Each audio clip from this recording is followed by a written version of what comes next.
Hi dear students, कैसे हैं आप लोग। सपोज डेट अच्छे होंगे, ठीक है, और अच्छे से पढ़ाई कर रहे होंगे, है ना।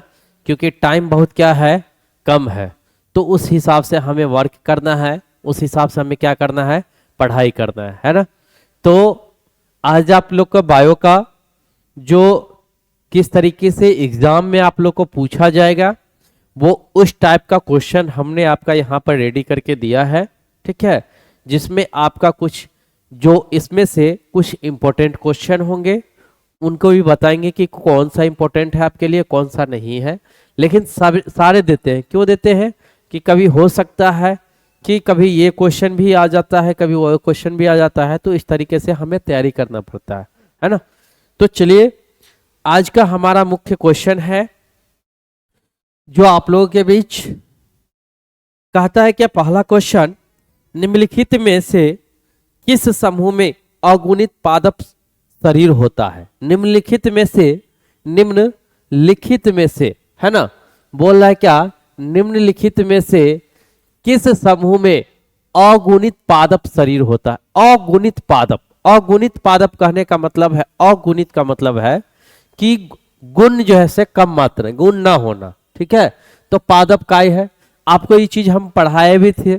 तो इसमें ब्रायोफाइटा, ब्रायोफाइटाइस, फाइटस जो है, इसमें अगुणित पादप कोशिकाएं होते हैं। अगुणित पादप ये शरीर है। बायोफाइटस जो है ये अगुणित क्या है, पादप शरीर है। ये इनमें गुण नहीं होते हैं। क्लियर है।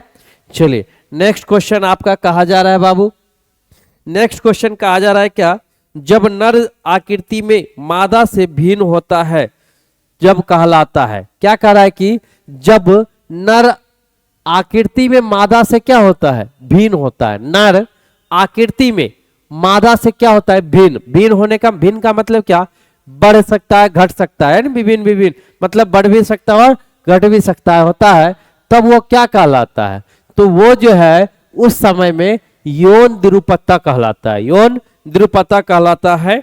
क्लियर है, यही कहलाता है। तो यौन है। उसके बाद उभयलिंगता, तो उभयलिंगता तो आपका ये अलग कंडीशन में आ गया, है ना। उभयलिंगता तो क्या हो गया, अलग कंडीशन में आ गया। उसके बाद कहता है विपल लैंगिकता, समलैंगिकता, विषम होगा। क्या होगा, विषम लैंगिकता। उसके बाद समलैंगिकता। तो समलैंगिकता क्या होता है, जब समान होता है। सम मतलब क्या, कि जब नर और आकृति दोनों सेम हो, तब उस समय में, उस कंडीशन में हम बोल सकते हैं समलैंगिकता। लैंगिकता यानी लैंगिकता, लैंगिकता मतलब कि एक ही लैंगिक वाले, एक ही लैंगिक वाले समलैंगिकता कहलाते हैं। तो नर और मादा का, जैसे कि आपका उसके बाद कहता है विषम लैंगिकता। विषम लैंगिकता क्या, अलग अलग लिंग वाले। लेकिन यहाँ पे आपका क्या कर रहा है, नर और मादा की बात कर रही है, तो उसमें भिन्न होना। तो ये क्या हो जाएगा आपका बाबू, यौन द्विरूपता। ये यौनों पर विभिन्नता है, यौनों पर क्या है, विभिन्नता है। तो यौन द्विरूपता हो जाएगा, यौन अलग कंडीशन में। क्लियर है। तो इसका ऑप्शन नंबर बी आंसर जाएगा। नेक्स्ट क्वेश्चन आपका कहा जा रहा है क्या, एक शुक्राणु को सीधा अंडाणु में प्रवेश कराने की विधि क्या कहलाती है। एक शुक्राणु को सीधे जो है से अंडाणु में प्रवेश कराने की विधि को ICSI कहलाते हैं। ICS का आई कहलाते हैं। ये इसका मतलब क्या, इसका जो है से कंडीशन ये जो होता है, ये अधिकांशतः बांझपन में होता है। किस में होता है, बांझपन में होता है। जो महिलाएं बांझपन होती है उनमें ये कंडीशन ऐसा किया जाता है। या IVF का एक प्रकार बोलिए, IVF का एक प्रकार बोलिए, जिस कंडीशन से ये बांझपन में ये प्रयोग किया जाता है। तो शुक्राणु को सीधा अंडाणु में प्रवेश करवाया जाता है। इसके मदद से शुक्राणु यानी नर के शुक्राणु को मादा के अंडाणु में सीधे क्या किया जाता है, प्रवेश करवाया जाता है। तो इसको क्या कहेंगे, ICSI कहेंगे, है ना। चलिए नेक्स्ट क्वेश्चन। नेक्स्ट क्वेश्चन आपका कहा जा रहा है बाबू, सैटेलाइट डीएनए, डीएनए एक उपयोगी साधन है। सैटेलाइट डीएनए एक जैसे उपयोगी साधन है। ये कैसे साधन है बाबू, इसमें कहता है लिंग निर्धारण का, अंग संवर्धन का, 4-6 यानी विश्राम का, उत्तक संवर्धन का, तो आंसर कौन सा आ जाएगा? सी, फॉरेसिक, जो आपके लिए इंपॉर्टेंट नहीं है। ये क्वेश्चन आप लोग के लिए इंपॉर्टेंट है, ये क्वेश्चन देख लीजिएगा। क्लियर है, बात समझे? उसके बाद ये भी क्वेश्चन, ये क्वेश्चन इंपॉर्टेंट नहीं है, ये क्वेश्चन आप लोगों के लिए इंपॉर्टेंट है, ये क्वेश्चन पूछेगा तो देख लीजिएगा थोड़ा। क्लियर है, चलिए अगला क्वेश्चन। अगला क्वेश्चन आप लोगों का कह रहा है, रानी मधुमक्खी निषेचित अंडे से उत्पन्न होती है तथा इसका लार्वा खाता है। लार्वा क्या करता है? खाता है। रानी मधुमक्खी जो होती है वो रानी मधुमक्खी निषेचित अंडे से उत्पन्न होती है। निषेचित अंडे से क्या होती है? उत्पन्न होती है, और इसका लार्वा क्या करता है? खाता है। इसका रानी मक्खी का जो है लार्वा क्या करता है? खाता है। तो ये जैसे क्वेश्चन में कहता है, तो ये क्या खाता है? लार्वा जो खाता है लोग, वो क्या खाता है इसका? तो इसमें आपका रॉयल जेली खाता है। क्या खाता है? रॉयल जेली, है ना, रॉयल जेली खाता है। नेक्स्ट क्वेश्चन आपका कहा जा रहा है क्या? जलमर्ग पौधे में रंध्र, जैसे रंध्र रहते हैं, रंध्र रहते हैं। जलमर्ग पौधे में रंध्र रहते हैं, किस कंडीशन में रहते हैं आपके? तो कह रहा है कि दोनों सतह पर बराबर, ऊपरी सतह पर, किसी भी सतह पर नहीं होते हैं, निचली सतह पर, है ना, निचली सतह पर। तो इसका ऑप्शन जो है आपका सी नंबर जाएगा, किसी भी सतह पर नहीं रहते। रंध्र, जलमर्ग में कभी भी रंध्र नहीं होता है ना, जलमर्ग में रंध्र नहीं होता है। क्लियर है, चलिए नेक्स्ट क्वेश्चन, इस पर ध्यान दीजिएगा क्वेश्चन पे। अगला कहता है कि समयुग्मक पाए जाते हैं। समयुग्मक किस में पाए जाते हैं? आप लोग को ये चीज पढ़ाया भी गया था, तो समयुग्मक आप लोग को किस बताएंगे कि किस में पाए जाते हैं? 5 जो है 30 सेकंड के लिए आप लोग को टाइम दिया जा रहा है इस क्वेश्चन पे। बताएं समयुग्मक किस में पाए जाते हैं?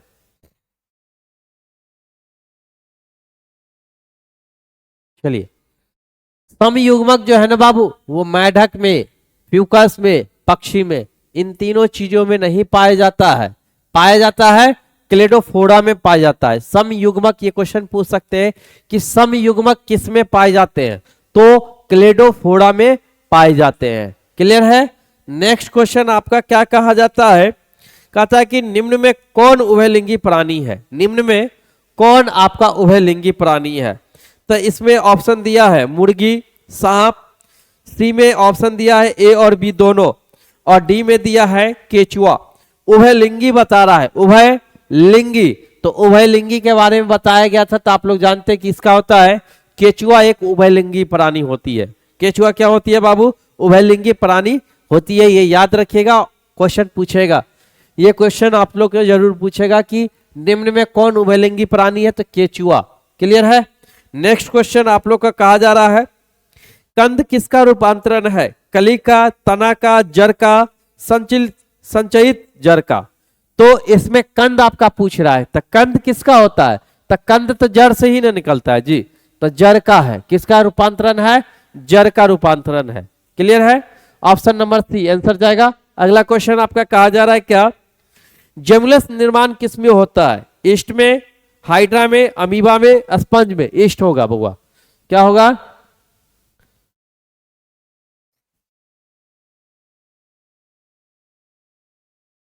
ईस्ट में। किस में? ईस्ट में नहीं,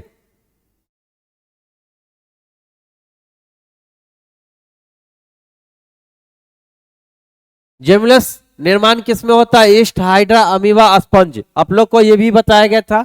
30 सेकंड टाइम दे रहे हैं, बताइए। जेमुलस निर्माण, ये क्वेश्चन इंपॉर्टेंट है, VVI है ये क्वेश्चन, आप लोग का VVI है, क्वेश्चन पूछेगा।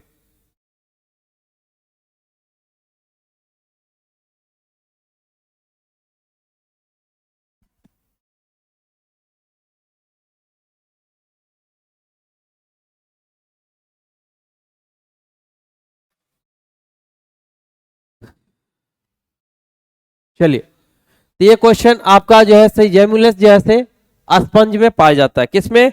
स्पंज में पाया जाता है। क्लियर है। नेक्स्ट क्वेश्चन आपका कहा जा रहा है क्या बाबू? नेक्स्ट क्वेश्चन आपका कहा जाता है, इनमें से कौन नर युग्मक से संयोजन कर भ्रूणपोष बनाता है, भ्रूणपोष बनाता है, भ्रूणकोष बनाता है, भ्रूणकोष बनाता है। अनियमित अंड, सहायक कोशिका, एंटीपोडल्स, द्वितीय केंद्रक। तो कहता है इनमें से कौन है आपका जो नर युग्मक से संयोजन कर भ्रूण यानी भ्रूण कोष बनाता है। क्लियर है, कोष बनाता है। अनियमित अंड, सहायक कोशिका, एंटीपोडल्स, द्वितीय केंद्रक। तो नर युग्मक संयोजन कर भ्रूणपोष जो है से आपका द्वितीय केंद्रक बनाता है। कौन बनाता है बाबू? द्वितीय केंद्रक इसका अंडकोश क्या करता है? बनाता है। क्लियर है।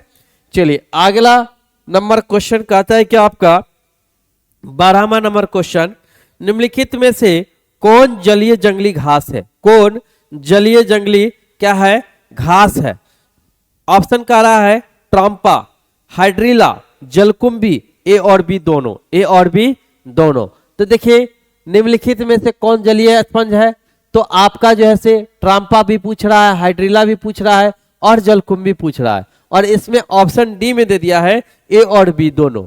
तो जलीय जंगली घास किसे कहा जाता है? तो देखने से ही आपका पता चल जाता है। ट्रांपा, हाइड्रिला ये दोनों अलग है, लेकिन ये जलकुंभी जो है से आपका क्या है? जंगलीय घास यानी जलीय घास है। जलीय क्या है? घास है। जलकुंभी आपका जलीय घास है। ऑप्शन नंबर सी जाएगा। आगे 13वां नंबर क्वेश्चन कहता है क्या, निम्नलिखित में से किस पौधे में स्वपरागन होता है? स्वपरागन, जो स्वपरागन जो है से किस पौधे में होता है? एक लिंगी में, द्विलिंगी में, ए तथा बी दोनों में, किसी में नहीं, ऐसे दिया गया है। तो किसी में स्वपरागन होता है? तो द्विलिंगी जो पौधे होंगे वो स्वपरागन होंगे। क्या होंगे? स्वपरागन होंगे। तो द्विलिंगी में, किसमें? द्विलिंगी में। तो ऑप्शन नंबर आपका क्या जाएगा? बी जाएगा। क्लियर है। नेक्स्ट क्वेश्चन 14वां नंबर कहता है भ्रूणपोष क्या है? द्विगुणित, अगुणित, त्रिगुणित, इनमें से कोई नहीं। भ्रूणपोष है ना। भ्रूणपोष क्या है? भ्रूणपोष क्या है? तो भ्रूणपोष आपका क्या है बाबू? त्रिगुणित है। क्या है? त्रिगुणित है। ये लास्ट का कंडीशन का है ये क्वेश्चन। अगला निम्न में से 15वां नंबर क्वेश्चन कहता है निम्न में से किसमें जल द्वारा परागन होता है? जल द्वारा परागन, जलकुंभी, कमल, हाइड्रिला, ए बी एवं बी दोनों बोल रहा है। तो किसमें होता है बाबू? देखिए क्या कह रहा है कि जल द्वारा परागन होता है। तो जल द्वारा परागन कौन कौन से पौधे में होते हैं? जलकुंभी में भी होते हैं। कमल के भी फूल जो होते हैं आपका क्या होते हैं? जल में ही होते हैं। तो इसमें आपका ऑप्शन कौन जाएगा बाबू? डी जाएगा। कौन जाएगा? डी। ए और बी दोनों में होंगे। क्लियर है। नेक्स्ट क्वेश्चन आपका कहा जा रहा है 16वां नंबर, इनमें से किसका जैसे पुंसन खाया जाता है? पुंसन खाया जाता है शरीफा का, सेब का, नारंगी का, लीची का, है ना। पुनगसन, पुनगनसन खाया जाता है। किसका खाया जाता है? तो सेब का खाया जाता है। किसका खाया जाता है बाबू?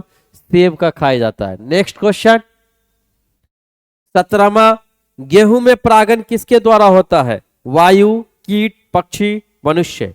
गेहूं में परागन वायु के द्वारा होता है। किसके द्वारा होता है बाबू? वायु के द्वारा होता है। तो ऑप्शन नंबर कौन जाएगा? ए जाएगा। किन्हीं को कोई प्रॉब्लम? क्वेश्चन है, ध्यान से आप लोग देखिए, ध्यान से पढ़े, समझे। क्लियर है। कुछ क्वेश्चन आप लोग को देंगे बनाने के लिए भी, तो उस क्वेश्चन को आप लोग बनाएंगे जरूर। हमारे क्लास में यही चलेंगे, कुछ क्वेश्चन हम आप लोग को बताएंगे, कुछ क्वेश्चन दिखाएंगे, है ना। देखिए बार बार घूमने से, ऐसे करने से, है ना, अच्छा नहीं लगता है। बार बार क्वेश्चन देखिए, ऐसे देखिए, इसलिए हमने जो है से कवर किया है इसमें, है ना। इसमें क्वेश्चन देखते हैं और बताते हैं आप लोग को, ऐसा नहीं है कि इसमें आंसर है। क्लियर है। चलिए अगला क्वेश्चन आपका कितना? 17वां नंबर हो गया था। 18वां नंबर क्वेश्चन आपका कहा जा रहा है क्या? जिब्रेलिन है। जिब्रेलिन क्या है आपका? हार्मोन। ऑप्शन नंबर ए में कह रहा है हार्मोन, बी में कह रहा है तना में वृद्धि मंदक, और सी में कह रहा है वृद्धि एंजाइम, और डी में कहता है इनमें से कोई नहीं। तो जिब्रेलिन आपका जो है जिब्रेलिन है। जिब्रेलिन इनमें से कोई नहीं है ना। हार्मोन, तना में वृद्धि मंदक, वृद्धि एंजाइम, ये सब कोई नहीं है। तो ऑप्शन कौन जाएगा आपका? डी नंबर जाएगा, इनमें से कोई नहीं। क्लियर है। अगला क्वेश्चन 19वां नंबर का आता है जनसंख्या का अध्ययन कहलाता है। जनसंख्या का अध्ययन क्या कहलाता है? ऑप्शन ए में दिया है कैलोमाफी, मनोविज्ञान, जीव विज्ञान, ब्रायोमाफी और डेमोग्राफी। किसका? डेमोग्राफी। तो ऑप्शन नंबर जैसे आपका ए होगा, कैलोमाफी होगा। जनसंख्या का अध्ययन कहलाता है कैलोमाफी कहलाता है। क्या कहलाता है? कैलोमाफी। याद रखेंगे, जनसंख्या का अध्ययन कैलोमाफी कहलाता है। क्लियर है?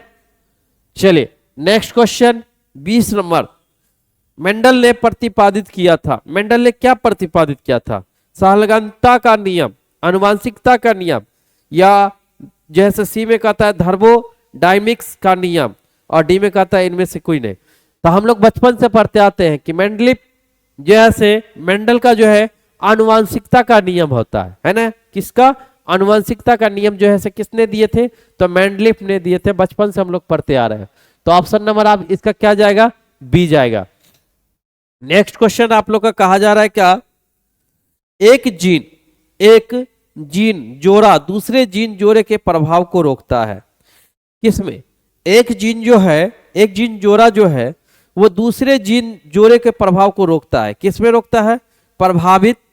ऑप्शन दिया है ए में प्रभावित, पॉलीमेरिज सी में दिया है एपिस्टेसिस, और डी में दिया है अप्रभाविकता। तो ऑप्शन नंबर आपका जो है कौन जाएगा? बी जाएगा, पॉलीमेरिज्म जाएगा। कौन जाएगा? पॉलीमेरिज्म। ये क्वेश्चन नहीं पूछेगा उतना, देख लीजिएगा, लेकिन फिर भी देख लीजिएगा। अगला 22वां नंबर कहता है डीएनए के पायरिमिडिन में क्या पाया जाता है? तो डीएनए के पायरिमिडिन में जो है से आपका ऑप्शन कहता है कि थायमिन एवं साइटोसिन, बी में कहता है एडेनिन एवं जैसे गुआनिन, सी में कहता है साइटोसिन एवं यूरेसिल, और डी में कहता है थायमिन एवं जैसे यूरेसिल। तो इसमें आपका जो है से ऑप्शन नंबर सी जाएगा, साइटोसिन एवं यूरोसिल पाए जाते हैं। डीएनए में क्या डीएनए के पायरिमिडिन में क्या पाया जाता है? तो साइटोसिन एवं यूरेसिल पाया जाता है। ठीक है, ये आप क्या करेंगे? याद रखें। डीएनए से रिलेटिव 2-4 क्वेश्चन जरूर आता है ना? डीएनए से रिलेटिव 2-4 क्वेश्चन 2 नंबर में भी पूछा जाता है कभी कभी। क्लियर है? नेक्स्ट क्वेश्चन आपका नेक्स्ट क्वेश्चन कहा जाता है वर्णधाता में रोगी नहीं पहचाना जाता है। किसमें नहीं पहचाना जाता है? लाल तथा पीला रंग, लाल तथा हरा रंग, नीला तथा हरा रंग, इनमें से कोई नहीं। वर्णधाता में आपका लाल तथा पीला रंग नहीं पहचान सकते। जिनको अगर वर्णधाता की प्रॉब्लम है तो लाल और पीला रंग को आप नहीं पहचान सकते। लाल और पीला को नहीं पहचान सकते हैं। क्लियर है? चलिए अगला क्वेश्चन आपका कहा जा रहा है क्या? 24 नंबर। प्रतिकोडोन या एंटीकोडोन पाए जाते हैं। प्रतिकोडोन या एंटीकोडोन पाए जाते हैं। ऑप्शन नंबर ए में डीएनए पर, बी में टीआरएनए पर, सी में आरएनए पर, और डी में एमआरएन पर। तो ऑप्शन नंबर बी टीआरएनए पर पाया जाता है। क्लियर है? अगला क्वेश्चन आपका कहा जा रहा है क्या? डीएनए से एमआरएन बनाने की क्रिया को क्या कहते हैं? तो डीएनए से एमआरएन बनाने की क्रिया को ए में दिया है ट्रांसक्रिप्शन, बी में दिया है रिप्लिकेशन, और सी में दिया है ट्रांसलेशन, और डी में दिया है इनमें से कोई नहीं। तो आपका ऑप्शन नंबर बी जाएगा, रिप्लिकेशन। क्या गया है? रिप्लिकेशन। क्लियर है?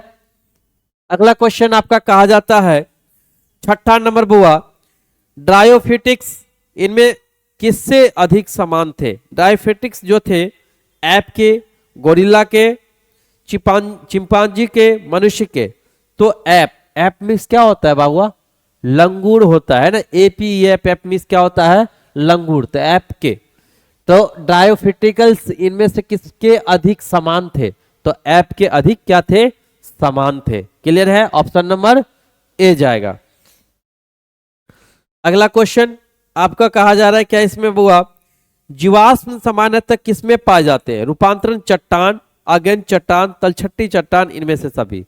तो जीवाश्म सबसे अधिक पाए जाता है, सॉरी क्वेश्चन, जीवाश्म सम्मान किसमें पाए जाते हैं? तो सबसे ज्यादा पाए जाते हैं वो रूपांतरित चट्टान में पाए जाते हैं। जीवाश्म किसमें पाए जाते हैं? रूपांतरित चट्टान में पाए जाते हैं। क्लियर है? अगला नेक्स्ट क्वेश्चन आपका कहा जा रहा है क्या, 28वां number, the origin of species पुस्तक किसने लिखी थी? चार्ल्स डार्विन, लेमार्क, मिलर और डे ब्रीज ने। तो चार्ल्स डार्विन ने द ओरिजिन ऑफ स्पीसीज की नामक पुस्तक लिखी थी। किसने लिखी थी? चार्ल्स डार्विन ने लिखी थी, है ना। अगला क्वेश्चन, कर्मिक विकास में योगदान है स्वपरागन का, परपरागन का, कायिक प्रवर्धन का, संकरण का। तो कर्मिक विकास का योगदान जो है ना वो स्वपरागन का है, स्वपरागन का है, ऑप्शन नंबर ए। क्लियर है? अगला क्वेश्चन 30वां कहता है क्या, एकिडना है, एकिडना क्या है? योजक करी, अवशेषी अंग, विलुप्त करी, इनमें से कोई नहीं। तो एकिडना जो है आपका वो है अवशेषी अंग है। क्या है? अवशेषी अंग है। क्लियर है? ये आपका 30 क्वेश्चन है जो आपके क्वेश्चन पूछे जाएंगे। कितने पूछे जाएंगे? 35 क्वेश्चन पूछे जाएंगे। ऐसे दिया जाएगा आपको ऑब्जेक्टिव 70 नंबर, 70 में से किन्हीं 35 को ही चिन्हित करना है, 30 नंबर आपका प्रैक्टिकल रहता है ना। तो 35 क्वेश्चन आप लोग को पूछा जाएगा, जिनमें से हम 30 क्वेश्चन आप लोग को करवा दिए हैं। 35 क्वेश्चन आपका, जैसे 5 क्वेश्चन आप लोग को, जिसमें आपका पहला क्वेश्चन 31वां क्वेश्चन जो है जो आपको सॉल्व करना है, बताना है इसका आंसर। 5 क्वेश्चन का हम नेक्स्ट टाइम बताएंगे, नेक्स्ट वीडियो में। कहता है ऐसे पदार्थ जिनके प्रति प्रतिरक्षा अनुक्रिया होती है उसे क्या कहते हैं? ऑप्शन सामने है। दूसरा क्वेश्चन आपका जो 32वां नंबर है, रेस्ट्रिक्शन विकार क्या है? ठीक है। तीसरा जो 33 नंबर है, इनमें से कौन जीवाणु जनित रोग है? कौन जीवाणु जनित रोग है? अगला आपका 34वां नंबर, पीसीआर से किसकी जांच होती है? ठीक है। उसके बाद 35वां नंबर जो लास्ट क्वेश्चन, नील हरित शैवाल किस खेत के लिए उपयोगी है, उर्वरक है? उपयोगी जैव उर्वरक है। क्लियर है? ये आपके 35 क्वेश्चन है, जिनमें 5 क्वेश्चन आप लोग को सॉल्व करना है। हमारे क्लास में ऐसी कंडीशन चलती है कि कुछ हम सॉल्व करते, कुछ बच्चों से ही भी सॉल्व कराते हैं। ठीक है, ऐसे टेंशन ना ले, कोई दिक्कत नहीं होगी। 5 क्वेश्चन जिनको भी आता है सॉल्व करें, नहीं भी आता है फिर भी आप बताएं, क्योंकि बताइएगा तब पता चलेगा कौन सही है कौन गलत है नहीं है। ऐसे तो क्वेश्चन हम क्या करेंगे, बताएंगे ही बताएंगे। तो ध्यान पूर्वक आप लोग पढ़े और अच्छे नंबर से पास करें। ठीक है, तो ज़्यादा नहीं बोल सकते क्योंकि आज थोड़ा तबीयत ज़्यादा वीक है, इसके लिए थोड़ा प्रॉब्लम है। ठीक है, तो आप लोग पढ़ाई पे क्या करें, विशेष ध्यान दें। चलिए, जय हिंद, आज भर के लिए इतना ही।